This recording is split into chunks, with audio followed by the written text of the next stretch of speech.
In this video, I'm gonna take you through Amazon's cheapest survival kit. We are going to be going through an inventory, unboxing, and finally the tests of each and every single one of these items. Let's get right into the unboxing. So first off, let's get right into the unboxing. So inside your Amazon box, you will receive this package. It's just a standard little plastic wrapping. Now let's go ahead and cut this bad boy open and see what we got inside. So you will be greeted with this nice black, pretty sturdy feeling box, nice carrying handle here that says survival kit across the back. And it does have dual zippers, so that is a nice feature. Let's go ahead and open this puppy up. And we will be greeted by some of the contents inside the kit.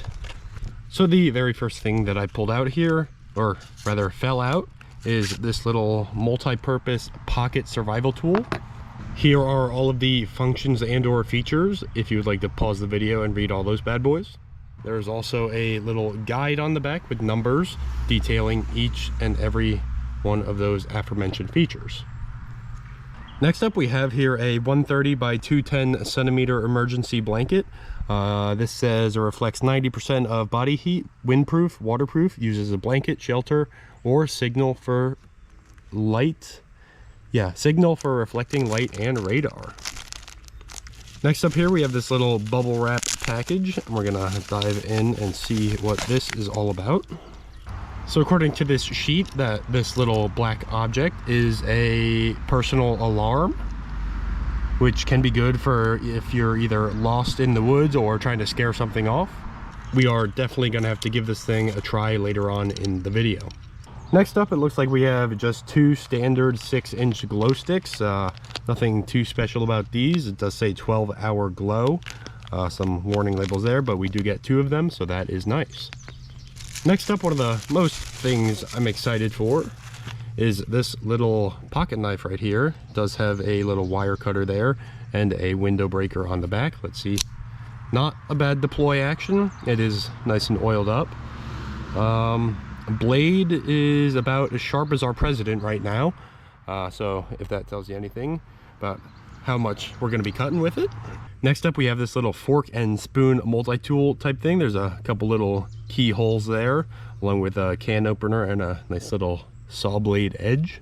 Here we have ourselves a little tactical pen, as they would like to call it. It does have a little glass breaker there on the back, nice little pocket clip, and just twist this bottom part from the upper shaft, and you have yourself a nice writing utensil. And the last little thing out of the right side of our little survival kit here is a little curly-tailed grub for fishing. I'm not sure how much use we're gonna get out of this today, but it's a thought that counts. Now we go into our left side pocket. And the first item out of our left side pocket is this little carabiner here. It does have a little locking mechanism, so that's nice, but it does say not for climbing. Here we have about the cheapest looking and cheapest feeling flashlight that you've probably ever felt. The only thing that is metal on this is the two screws and this little pocket clip here, along with any of the electronic components, of course, but this entire thing is made out of plastic and does not feel very durable. Here we just have another one of those little carabiners. Now this I am excited to use and to see how useful it's going to be. This is actually a handheld little pocket saw. So these rings you put your fingers in and then just saw back and forth. Here we have ourselves a little paracord survival type bracelet. And it does seem that there is a ferro rod here and there is a striker on this end, along with a nice compass. It does also seem to be a whistle on this end, so this looks like a decent little tool. Next up, just this little carrying clip detachable thing here. Does come open a little bit if you want to put anything in this ring. Kind of smart design choice there. But yeah, not too much to say about this. Just a little snap button, Velcro to see if you want to carry anything. But again, this top thing is plastic, so don't carry anything too heavy or it could break. Next up, it looks like we have about 25-ish feet of paracord. I'm not sure what strength this is. I can look back at the Amazon listing, but it's never a bad idea to have some cordage with you, and paracord does have those fibers inside, which I'm not sure that this does. It might just be nylon rope, but we'll look back and see. But paracord does have individual fibers that can be used for other applications when you break it down. And here we have your more standard ferro rod. The striker does have a little ruler on it, little bottle opener, and metric, some kind of European, yeah, centimeters and millimeters on the other side. Yeah, we don't do that. We speak in freedom units here. And yeah, it's just a standard little striker with your ferro rod. And that is about all of the items in our little survival kit here. The construction of this package is not that bad, actually. Nice mesh zipper on the side here, mesh little pocket over on this side. So we're gonna get right into the testing of our little $19 Amazon's Cheapest survival kit. So the first item here that we're going to be testing is this little survival bracelet. As you can see, it does have a compass on it, which is floating, I believe. It's not the best compass for the price range, but what do you expect? Next, we're going to try out this little ferro rod striker here, along with the striker that comes on the bracelet. So let's just see if it sparks. There was a little bit of a spark there. So in a pinch, it could work, but would not recommend it. And this is scuffing up your prongs here pretty badly. As far as the whistle goes, I'll give you all a quick audio test here.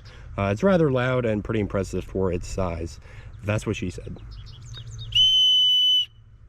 Very loud, not a bad whistle.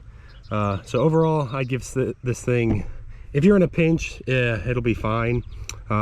Fire striker's always good to have, whistle always good to have, but this compass, not the best tool to rely on when you're in a pinch out in a survival situation. Some of the items, such as this little combo tool, the spoon and the fork, and the glow sticks, also this little carrier thing, I'm not gonna really test because there isn't any too good of test. I mean, I could show you me eating with this, but I'm sure it'll do fine. Glow sticks, we've all seen a glow stick, and this is just for carrying things, so we're not gonna have too much hands-on application for this thing. I'm also not going to test the emergency blanket because it's going to be near impossible to get it back in this bag once it's used, and it would be a little bit of a waste in case I do ever roll around to needing this thing. I do not foresee myself taking this survival kit into the woods, but if you would like to see a video about that, I'll be more than happy to do it. Maybe 24 hours surviving on Amazon's Cheapest survival kit or something along those lines. So if you want to see that video, make sure to tell me down in the comments, where we will definitely be using this emergency blanket.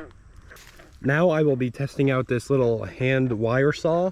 So I think I found the trick with this little hand saw here. You gotta kind of keep it rather straight and then just bring it back and forth. And I'm sure if I stood there sawing for 5 minutes that little stump thing would eventually break off. I'll give this thing maybe a 5 out of 10 at best. It's not the best at cutting live limbs, but I guess it all has to do with the angle of the thing in which you are cutting. Now we're going to test out this little panic button light there thingy-mabobber. So what we have to do first is pull out this little safety tab for the batteries. And then, as you can see, this little light works pretty decently. And let's go ahead and test out the alarm. So it looks like to enable the alarm on this thing, along with the little flashlight, all we have to do is give this little lanyard here a swift pull. I'm gonna do that right now. Be warned, this is very loud. So headphone users, this is your warning. Ready? 3, 2, 1.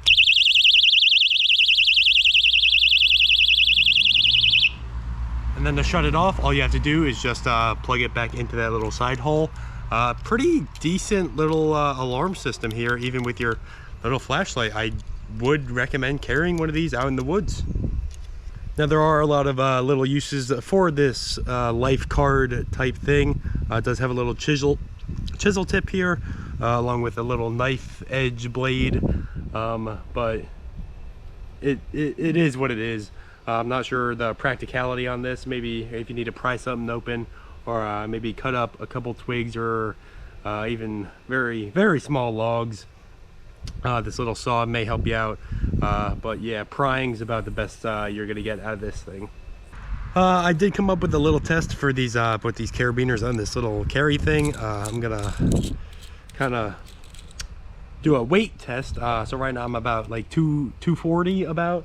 I'm like 6'4 1/4, 6'5", something like that. But I'm gonna strap this carabiner onto something and try to do a pull-up off of it and see how far I get. Okay, so I did manage to get the carabiner locked onto this little tree limb here, and now I'm gonna try to do a pull-up or even a little hang from this setup.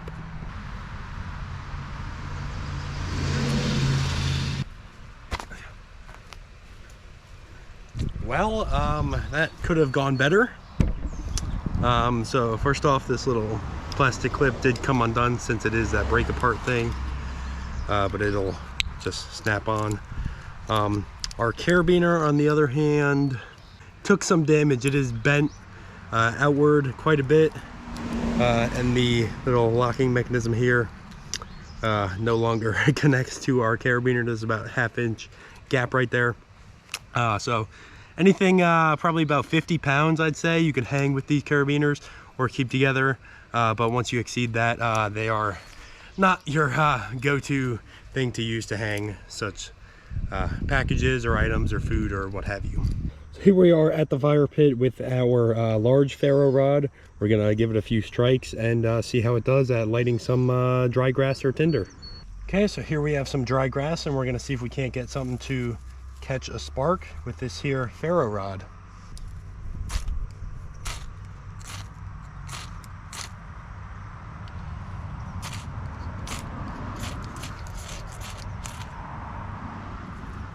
And there we are, we have fire. As a little sharpness test for this here cheapo knife, I'm just gonna shave off some of this stick and see how it does.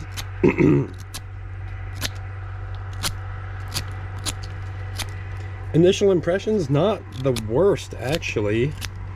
It is that half serrated blade, so I'm not a huge fan of serrations, as straight edges do a lot more cutting. But I definitely would not be relying on this knife for an extended period of time. So if you're going to go out in the bush, make sure to bring either a fixed blade or a nice folder. The Cold Steel Recon 1 would be an excellent option because it does have that triad lock. But once again, in a pinch, this knife, it'll get you by, but I'm not sure for how long, because it is very cheaply made. It feels very cheap, and the sharpness is kind of lacking, so I don't foresee this blade holding up for very long at all. And well, as far as the pen goes, it's a pen. So as far as the pen goes, it's just a pen. So as long as it writes, it's pretty good. Feels smooth. So if you need to jot down some notes or maybe trace out a trail, it'll get the job done. It does also have that pocket clip and this little poker thing for smashing windows or just poking holes in your paper. But yeah, it's a pen, gets the job done, does what it needs to do, and yeah. As far as this flashlight goes, don't even waste your money. I put batteries in it, 3 different types, and all it does is just click and look pretty. It does not work at all. It's a plastic piece of junk. Last but not least, we have our little curly tail grub here. The kit does not come with any type of fishing gear whatsoever. No line, no lures, no sinker, other than this little baby right here. If it did come with hooks, line, stuff like that, I would understand. But this little old grub is literally just thrown in here for no reason, pretty much. So unless you want to fashion out some kind of primitive hook, some kind of line from roots or other vegetation, then all you got fishing wise is this bad boy right here. Well, I hope you enjoyed that video of me testing out Amazon's cheapest survival kit. There were some solid items in that kit and some other items such as that flashlight that were not so good. But if you liked the video, be sure to show me down below and hit that little like button. Also, if you like the content that this channel provides, hit that subscribe button. And as always, I'll see you in the next one.